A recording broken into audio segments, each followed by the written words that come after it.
Muy buenas tardes. Vamos a iniciar la sesión del día de hoy. En esta primera hora vamos a desarrollar la primera clase que tiene como tema la extrapolación en la comprensión lectora.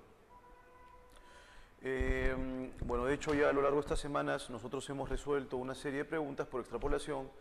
De alguna manera hemos hecho una definición bastante puntual sobre lo que era la extrapolación en la comprensión lectora y qué se trata de evaluar a través de esta pregunta por extrapolación.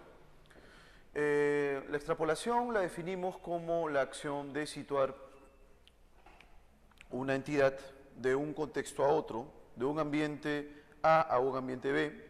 Implica que nosotros desplacemos el referente a un contexto nuevo. Y por supuesto que esta operación puede, en el texto, definirse en los siguientes términos. La parcela informativa del texto, la información del texto, podemos desplazarla, ¿no es cierto?, a una situación nueva. Y por supuesto que eso va a traer consecuencias también nuevas. El discente entonces tiene que ser capaz de reconocer qué potenciales resultados o qué potencial resultado se aplicaría o devendría, ¿no es cierto?, toda vez que una parte de la información se sitúa en una situación. Extrapolar en la comprensión lectora es eso, situar el contenido informativo del texto en situaciones nuevas. Y por supuesto que esas situaciones no están planteadas en el texto. ¿Estamos de acuerdo? Para la comprensión de una pregunta por extrapolación uno tiene que hacer una lectura profunda del texto, de tal forma que el resultado, estamos de acuerdo, en este caso sea unívoco y por supuesto que resolvamos el ítem de una manera adecuada, porque de lo contrario pues las consecuencias podrían ser tan abiertas y tan diversas y eso en realidad no nos conduciría a nada. Entonces la extrapolación, insisto, vendría a ser el procedimiento mediante el cual las parcelas informativas que nos ofrece el texto, los datos que nos ofrece el texto, la información que nos ofrece el texto, las situamos en situaciones nuevas que obviamente el texto no ofrece. Muy bien, entonces vamos a desarrollar una serie de textos.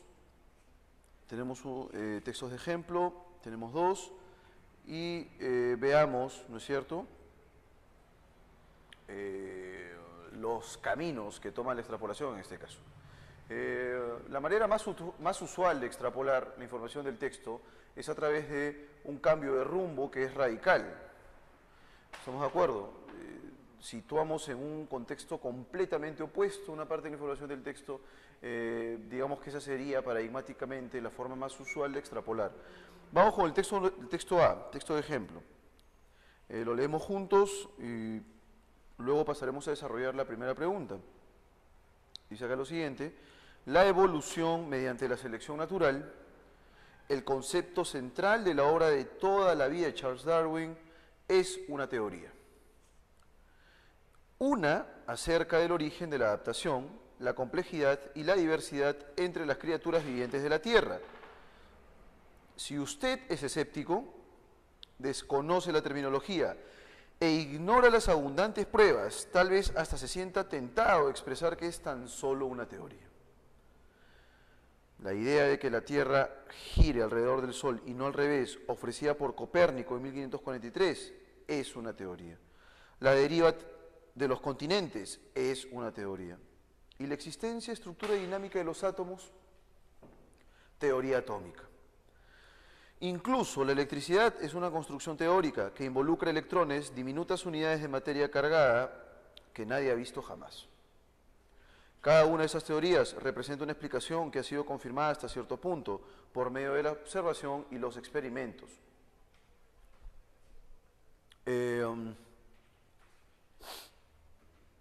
Y que reconocidos expertos la aceptan como un hecho.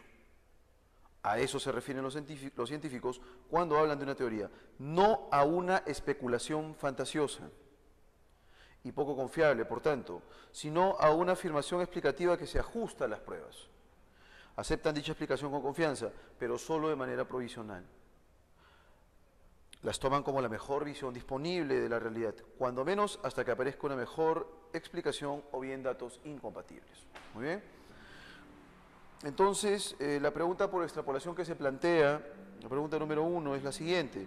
Si la teoría de la evolución de Charles Darwin se sustentara solo en la especulación, noten ustedes que los científicos señalan que una teoría, ¿no es cierto?, por lo menos en términos de aquella que se acepta como un hecho, ¿no es cierto?, representan, dice ellos, una explicación que ha sido confirmada hasta cierto punto, de manera experimental. Pero no solamente eso, dice que una teoría no es una especulación fantasiosa y poco confiable. ¿Estamos de acuerdo? Sino una afirmación explicativa que se ajusta con las pruebas. De manera que, si la teoría de la evolución de Charles Darwin se sustentara solo en la especulación y no se hubiese confrontado experimentalmente con hechos, los escépticos la considerarían provisional. Quienes considerarían provisional una teoría serían los científicos, no los escépticos. Para los expertos tendría un valor relativo.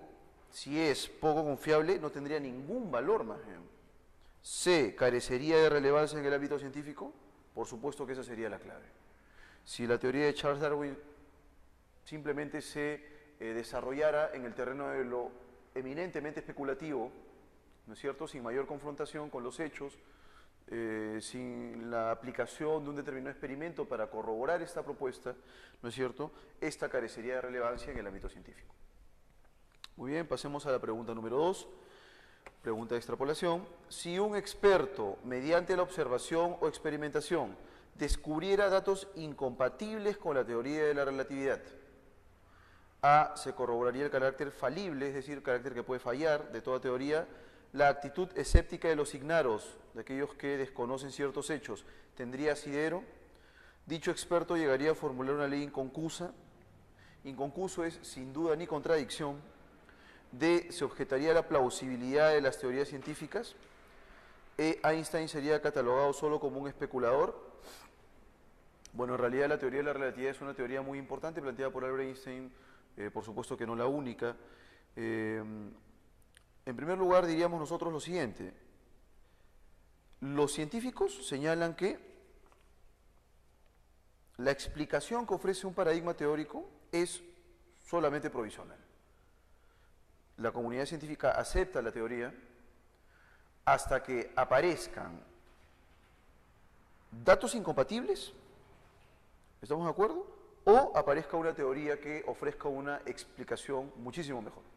Entonces eso quiere decir que los modelos científicos, los paradigmas científicos no son estáticos, sufren una serie de modificaciones al interior y es muy probable que una teoría que haya sido un modelo consolidado en algún momento pierda vigencia, es completamente normal y eso supone además el avance de los logros científicos. En consecuencia, si un experto mediante la observación o experimentación descubriera datos incompatibles con la teoría de la relatividad, se corroboraría el carácter falible de toda teoría. ¿Estamos de acuerdo? Ya que ellos asumen que los modelos científicos son provisionales. Veamos con la B. La actitud escéptica de los ignaros tendría asidero. No tendría ningún asidero porque se trata de una teoría. ¿Estamos de acuerdo? No se trata de la ciencia en conjunto.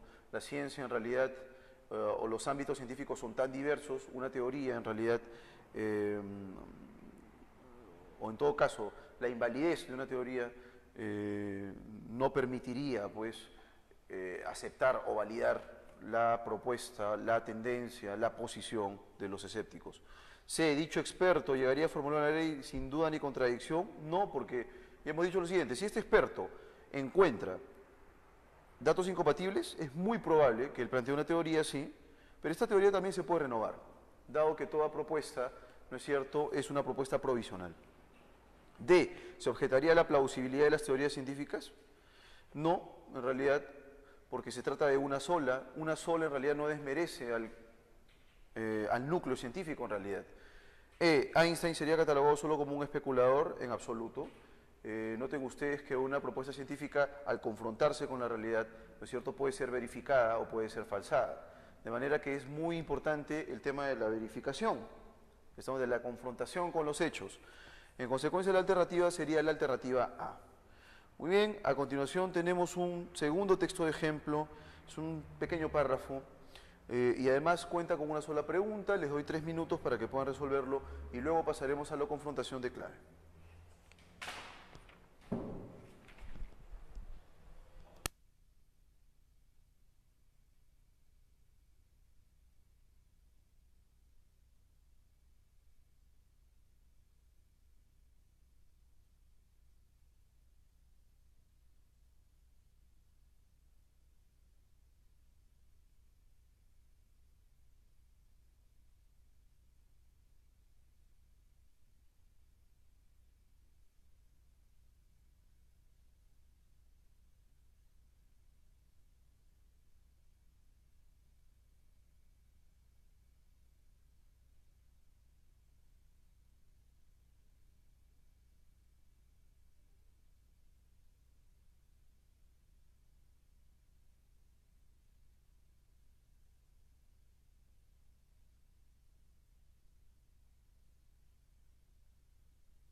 Muy bien, continuemos. Veamos a ver cuál ha sido la respuesta que ustedes han marcado.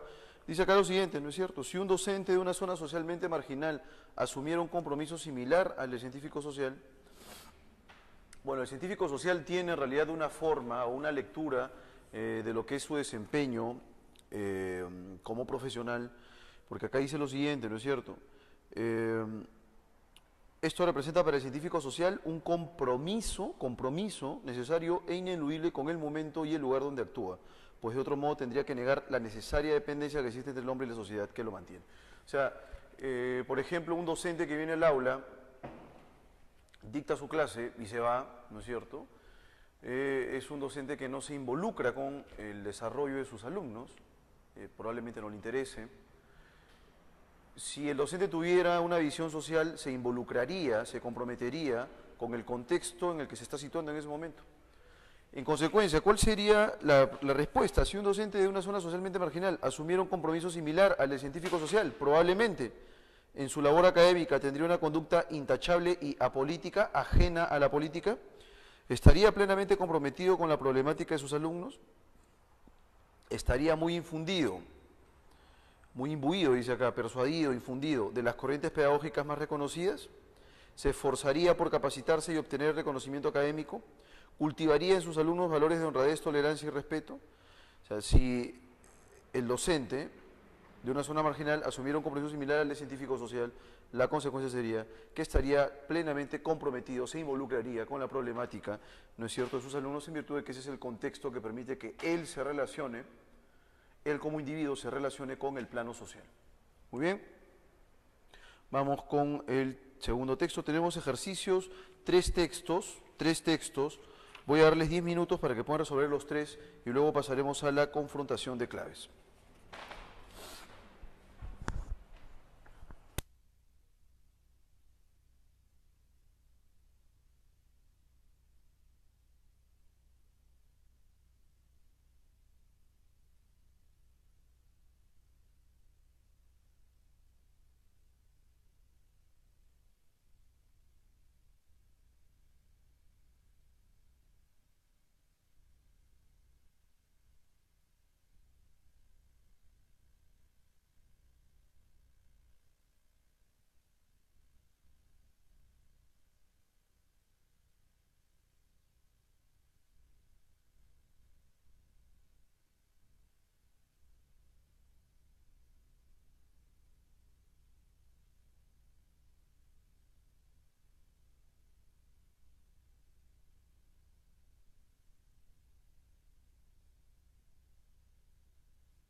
el procedimiento mediante el cual las parcelas informativas que nos ofrece el texto, los datos que nos ofrece el texto, la información que nos ofrece el texto, la situamos en situaciones nuevas que obviamente el texto no ofrece. Muy bien, entonces vamos a desarrollar una serie de textos. Tenemos textos de ejemplo, tenemos dos, y veamos, ¿no es cierto?, los caminos que toma la extrapolación en este caso. La manera más usual de extrapolar la información del texto es a través de un cambio de rumbo que es radical. ¿Estamos de acuerdo? Situamos en un contexto completamente opuesto una parte de la información del texto.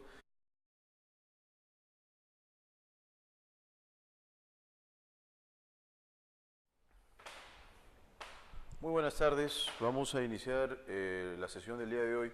En esta primera hora vamos a desarrollar la primera clase que tiene como tema la extrapolación en la comprensión lectora. Bueno, de hecho ya a lo largo de estas semanas nosotros hemos resuelto una serie de preguntas por extrapolación. De alguna manera hemos hecho una definición bastante puntual sobre lo que era la extrapolación en la comprensión lectora y qué se trata de evaluar a través de esta pregunta por extrapolación. La extrapolación la definimos como la guía o devendría, ¿no es cierto?, toda vez que una parte de la información se sitúa en una situación. Extrapolar en la comprensión lectora es eso, situar el contenido informativo del texto en situaciones nuevas. Y por supuesto que esas situaciones no están planteadas en el texto. ¿Estamos de acuerdo? Para la comprensión de una pregunta por extrapolación uno tiene que hacer una lectura profunda del texto, de tal forma que el resultado, ¿estamos de acuerdo?, en este caso sea unívoco y por supuesto que resolvamos el ítem de una manera adecuada, porque de lo contrario pues las consecuencias podrían ser tan abiertas y tan diversas y eso en realidad no nos conduciría a nada. Entonces, la extrapolación, insisto, vendría a ser, digamos que esa sería paradigmáticamente la forma más usual de extrapolar. Vamos con el texto A, texto de ejemplo. Lo leemos juntos y luego pasaremos a desarrollar la primera pregunta. Dice acá lo siguiente: la evolución mediante la selección natural, el concepto central de la obra de toda la vida de Charles Darwin, es una teoría. Una acerca del origen de la adaptación, la complejidad y la diversidad entre las criaturas vivientes de la Tierra. Si usted es escéptico, desconoce la terminología e ignora las abundantes pruebas, tal vez hasta se sienta tentado a expresar que es tan solo una teoría.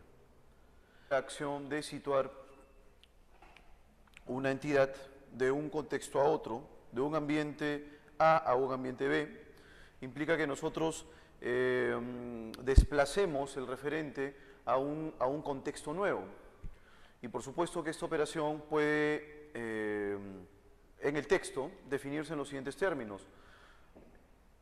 La parcela informativa del texto, la información del texto, podemos desplazarla, ¿no es cierto?, a una situación nueva. Y por supuesto que eso va a traer consecuencias también nuevas. El discente entonces tiene que ser capaz de reconocer qué potenciales resultados o qué potencial resultado se aplicaría